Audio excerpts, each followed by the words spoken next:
Welcome everybody to John and Beth's garden party. Today we are out in Stoystown, technically, right? Yes. Stoystown, which of course is very near Shanksville. And we are at the Flight 93 Remember Me Rose Garden. Unfortunately, it is pouring down rain today, so we came into a shelter here at Camp Allegheny, which was so nice of them to let us do this. And I'm here with my buddy JT Kline. My friend. JT was one of the between Clay, you and Clay were one of the early volunteers for the Rose Garden, right? I mean, Yes. Tell us how you connected with Clay and you got involved. Clay and I were in a men's group at our church, and one day he asked if some guys could help him with some chores over there, and there was no garden at that time. No, 7 years ago or whatever it was. He had moved some of the rocks in place, and as soon as I walked on the property, I just felt what it could be, and I wanted to be a part of that. Yeah. And Clay and I, for years, we did the mowing together, and we'd move a rock here and there, but big rocks. Yeah. But that's how it all started, and that's where my heart is. Well, I think we should note that JT is a veteran, an Army veteran. He was in Iraq. He served our country. He's a patriot, a family man, a husband, a good father. So it's funny that the garden seems to attract those kind of people, doesn't it? It does. They care about our country and of course, love to work. Yes. Yeah, that's exactly right. And even though you face some physical limitations, you're still out there with your tractor and you're busting ass as much as you can. So we met, I guess pretty soon, it'll be 2 years ago. Yes. When Bill Sink brought me up. And we're so blessed with a great group. JT is a board member, as am I, on the Remember Me Rose Garden. And we've worked side by side on many hot days, and unfortunately, this ain't one of them. No. But part also of John and Beth's garden party is we also talk about music. And I recently learned that this guy has quite a background in the world of music. So why don't I shut up and why don't you let everyone in on the little secret that I just learned about you? Well, growing up in my junior high and high school years, I worked after school and on weekends at a charter bus company. And I fell in love with them. And after I got out of the military, I wanted to see our country. I wanted to travel and see everything that this great country has to offer. And I love buses. So I weaseled my way. I beat doors down and finally got a job driving entertainer buses. And it was really from a love of traveling and driving those big shiny things around the country is what got me into it. And I did it for quite a number of years, and some people you've driven for, some names we all know. Yeah. Hit us with something. I was very lucky. My first couple years, I was one of the drivers that did anything and everything. I just wanted to be on the road. And in that time, I met a lot of management and record label people. And next thing you know, I'm getting requested. And so I think my first big one was the Backstreet Boys. Did them from when they were playing in Walmart parking lots on the back of a flatbed trailer to arenas with 10 buses and 22 trucks. Right. That got me with Britney Spears. They needed an experienced driver to go out with her because it was brand new to her. And so did that. And that led me to Nashville. I drove for George Jones, which was the greatest guy in the world. Super. Yeah. He was a grandfather figure right off the bat. And that led me to moving to Nashville and doing the Nashville 4 days out, 2 shows, Fridays and Saturdays, and the likes of Motley Crue and the Foo Fighters. I was lucky enough to drive Dave Grohl, Aaron Lewis with Stain was another Who's one. now a big country singer. Yeah. He went from hard rock to, and I could see that in him, yeah. Years ago. And Bob Dylan. a guy named Bob Dylan, right. I was lucky Just enough to for 4 years. 4 years with Bob. And you told me a story that you've got to repeat. The highlight of your 4 years with Bob, even though you said he was pretty cool. He great, was. great to work with. He just introverted. Yeah. It took him quite a while to get the courage, I think, to talk to you. But he was super nice guy. Tell us the story in L.A. that you shared with me. The one day It's we great. go into L.A. I can't remember the arena or the venue, but it was in the afternoon.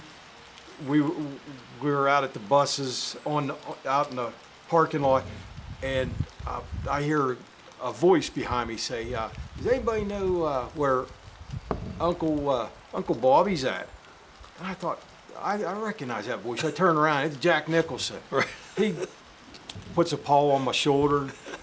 I said, I think he's in the bus. So took him to him. Later that evening, it was dark outside, and I'm walking up by the buses, and I hear knocking on the window, and I look up, and I see Jules Verne, Bob Dylan's sound man since the 70s, the greatest guy in the world from New Jersey, big beard, big guy, loved life. He waves me in the bus. I go up, and here's him and Jack drinking sake and eating sushi. Come on, sit down. So the three of us, we sat down for a half hour or so and told war stories, and just it was a neat experience. I got to see behind the mask, the person of a superstar like Nicholson. Yeah, and I was able to do that over the years. I got to experience a lot of things, Very few people get to experience. Yeah, and I got to tell you, I was very grateful for that. Yeah. And I got to see the whole country. Days off, I got to, I was telling you The golf story with the Backstreet Boys. with the Backstreet Boys, That's their last fascinating. tour, they scheduled their off days in cities that had a TPC golf course.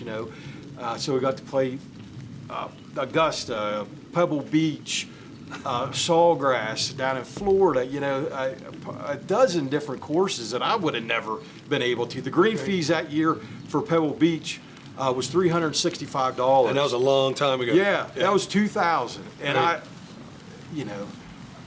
Just great memories. Got to know, you're on a tour for 3 or 4 months. Your family. Yeah, everybody just comes together, and it's a neat experience, and I just felt blessed to be able to do that because I love to drive, I love to travel, Yeah. so it just came natural to That's me. really, and he never, I don't know how this subject came up, but it was just recently, and I'm like, what do you mean you spent 4 years with Bob Dylan? Yeah. So, and of course, earlier before we started filming, you were chatting with producer Jim, who comes from the record industry and managed major bands and toured the world and so on. That's just a phenomenal, really a great experience. And I always knew that those people that on my bus, they wanted to be able to lay down at night and be- sleep and feel comfortable. Yeah. Yes, and feel safe. So it wasn't out partying and stuff on work days. It was going to the hotel in the afternoon, waking up a half hour before we're ready to leave, and taking off. Well, everybody in that bus, and regardless of whether it's a tour or whether it's local transportation, that driver has a bunch of lives literally in his responsibility. That's just, I don't know if anybody really realizes or thinks about that. Yeah. 12 months a year, no matter what the weather is, Yeah. or they're depending on getting to the next point, safely. And I know I had people that told me when they got on the bus the first day that they've had bad experiences and they're very nervous. And the biggest compliment they could give me at the end of the tour was thanking me for that they could get some rest, over. Plus while we're driving. maneuvering, we took, our little band took a trip to New York City a few years ago. And that bus driver, maneuvering that bus through Greenwich or Greenwich? We say Greenwich, right? So the W's quiet, just Greenwich Village. It was shocking. Here we are going to this little club, the Bitter End in New York, right? It's a famous little club. And I'm thinking, how in the hell is this bus going to get? Because some of those roads are 200 years old, right? Yep. But they do. You've got to maneuver. It isn't just 5-lane highways. No, At all. No. You're inner city. Talking about that area, I was lucky enough, blessed enough to take Bob Dylan to play CBGB's. And Oops. Sorry about that noise. You took Bob Dylan to play CBGB's. yes, yeah. Why would Bob Dylan play CBGB's? Because he wanted to. Because he wanted to. And so I got to see a lot of arenas and, like Red Rocks in Colorado, the Gorge out in Washington State. Just some beautiful, beautiful settings, Yeah. CBGB's was not a beautiful setting. No. No, the bathroom itself was frightening.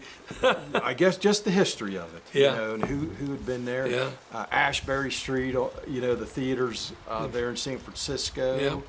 Just a lot, That's lot great, of man. great memories. And now you're sharing all that experience and all that work ethic with the Remember Me Rose Garden, Yes, yeah. which I know means a lot to you. It is. Since you and Bill have come on board, it's gone from 0 to 200 mile an hour. And just, I know we're not finished yet. We have a lot to do. Yeah. But what we have accomplished, when you see people pull in, walk out there, not knowing exactly what Yeah. they're going to experience, and seeing them come back that are visibly moved, Yep. that's worth it. That's you can't put a price on that, and it's just I feel honored to be a part of it. And as I do. What a blessing that Bill. This is so much bigger than all of anyone- us. Yes, It really, really is. to pay honor to those heroes. That, Yep. You just think, what would you done if you were in their shoes? And they just they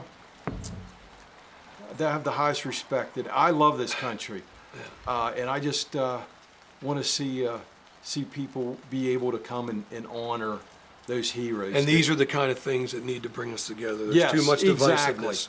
There's Exactly. at the Remember Me Rose Garden, there's no politics. No. There's no any of that stuff. Left It's- or right. It's all about respect. Exactly. Right? Yeah. And the work has brought us all together. So, my man, thank you, JT. It's great to get to know you these past few years, and we got a lot more to do. Yep. I feel honored, and I look forward to the coming years. And thanks for the road stories. We appreciate it. Yep. So, Anytime. all right. Hey, folks, thanks for tuning in again to John and Beth's Garden Party and having this great guest today, JT, and we'll talk to you soon.